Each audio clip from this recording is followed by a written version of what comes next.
Ir dabar dar prašyčiau atsukti antrą skaidrę. Na, atsukit skaidrę. Šitą? Ne, pačią pradžią, antrą skaidrę. Kiek mes turim karių?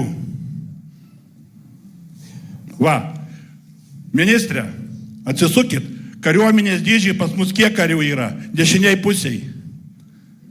25 000. Gal galit pasakyti, kiek pernai vaikų gimė Lietuvoje?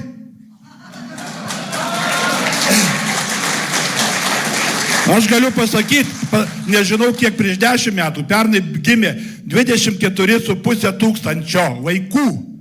Kas po 20 metų kariaus? Afrikos šalis, Azijos šalis, rusai, ukrainiečiai. Ačiū.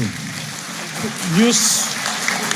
Gerai, ačiū už Aš labai suprantu tą tikrai emocionalų pasisakymą. Užsirašiau, kad tai būtų ne tik miškai kaip siūloma, bet galimai, ypač jau, kadangi jūs esat ūkininkas, jums ta ir svarba yra truputėlį kitokia. Bet čia vėlgi, sakau, diskusija, nes reikia pažiūrėti, ar yra alternatyvūs plotai, kuriuos galėtume suteikti. Tai, manau, irgi logiškas atsakymas. Dabar dėl vaikų. Taip, blogai.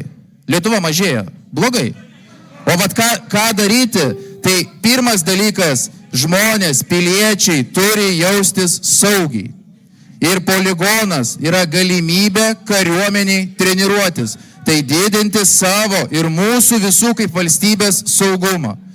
Kitos visos naudos, vaiko pinigai, išmokos, požiūris į šeimas, yra jau ne krašto apsaugos ministerijos klausimas, tai aš jau šiandien labai galėsiu interpretuoti, bet jūsų iškelta problema yra aktuali, visiškai sutinku.